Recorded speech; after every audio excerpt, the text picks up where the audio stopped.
As the continent commemorates the Day of the African Child, we turn our attention to the voices that matter the most, the children. Joining us is Yoniss Caetano, a member of the Children's Parliament, who will share insight on the challenges young people face and what can be done to secure a brighter future for all children. Good evening, Yoniss, and welcome to the show. Good evening. Yeah, how are you? I'm good, and you? I'm good, yeah. If you don't mind, can we start with the first question? Yeah, we can. So, what does the Day of the African Child mean to you personally? And why do you think it's important to celebrate it?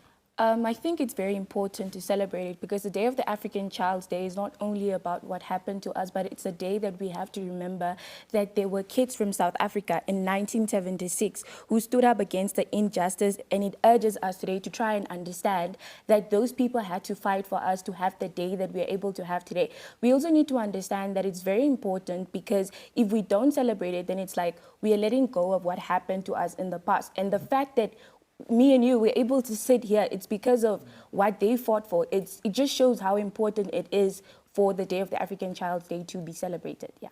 Okay. So what are some of the key challenges that children in Namibia face today? I believe that children in Namibia face a lot of poverty. They face a lot of mental health, for example. I believe that mental health is not something that is really spoken about a lot, especially, we live in an African country like Namibia, right? So it's like a lot of parents don't really understand that their kids actually go through depression, and especially for us seniors who are in high school, the amount of pressure that we get from our parents, especially when it has to do with how we have to prepare for national exams, and no one really we don't really have a proper platform that has to deal with this.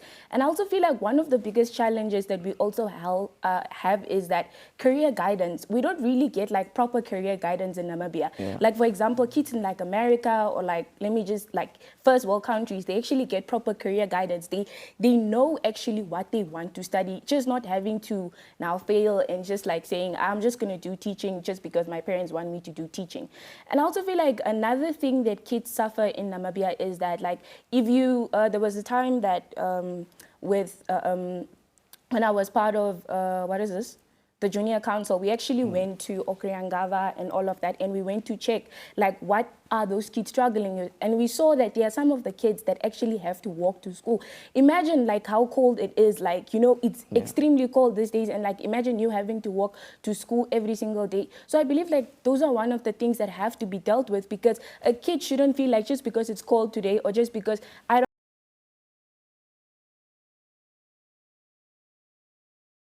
very important for a child to be educated, and that is why the Day of the African Child's Day is very important, because we get to speak about these problems and we get to try and solve these issues, right?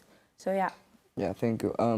As a member of the Children's Parliament, what are issues that you're most passionate about, and how are you using your platform to solve them? Okay, so basically the issues that I'm very passionate about is the girl child and the boy child, right? For example, in the past few months,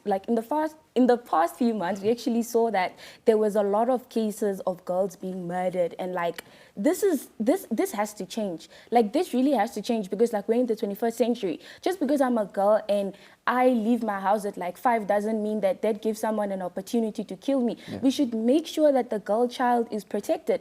For example, this is not something that only came now. Even in 2013, Avihe was one of the girls that were murdered, and the fact that the government only finds this urgent right now is very problematic, because they were already supposed to try and deal with this issue years back, but only now, only after 5 girls had to die, is only now when people are signing petitions, people are trying to change this. And no, this shouldn't happen now. I believe that this was supposed to happen a long time ago. They're supposed to make sure that the girl child is protected. And with my platforms, I have a very big social media audience, and there are a lot of people, right? So with that, on Instagram, I always make sure that I always try and advocate as much as possible to make sure that people understand that a girl child should be protected. What you wear doesn't mean that you have to get raped. That has nothing to do with anything, right? So I believe that with more time and more experience, I can actually try and voice this in the future. Yeah. So do you feel like Namibian children's voices are being heard by the decision makers?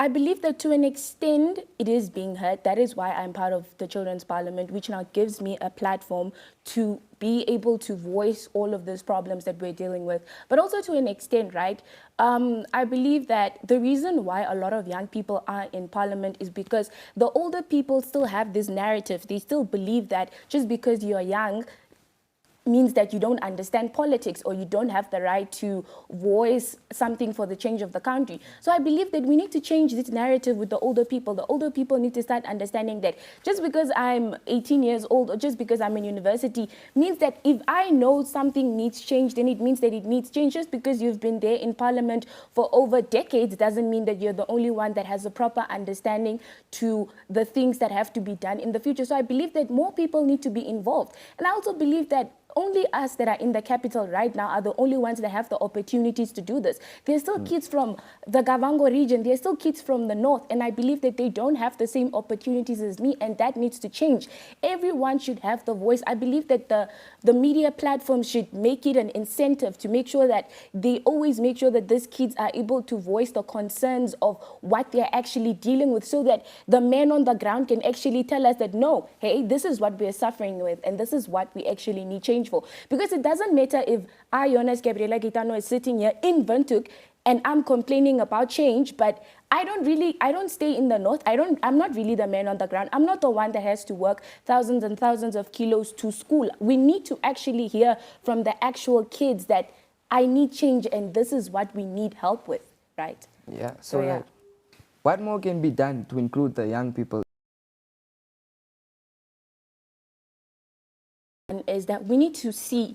I feel like, yes, obviously there are obviously like a few kids, even with like Children's Parliament, it's not only limited to Khoma's region, it's limited to like different regions, right? So I believe that what can be done is that if we're able to host, if we're able to host more programs, like especially maybe more meetups with like the youth, where maybe the government makes it like, they make it important to make sure that we take a few kids from the north, a few kids from Kavango region to always come to Windhoek and host conferences where we actually try and tackle problems that the younger or the youth is actually facing, right? And I feel like that is quite possible because with the funds and what we have in Namibia, we are a very few population, and I believe that having to take at least 5 kids from each region, just like what the parliament did last year, if we do that every single year, then we actually get to see, okay, so this year we want to tackle this issue because this is one thing that was mentioned a lot, right? So I believe that if the government is able to do that, and then we'll actually have change, then we'll actually see that there's something changing, right? So yeah.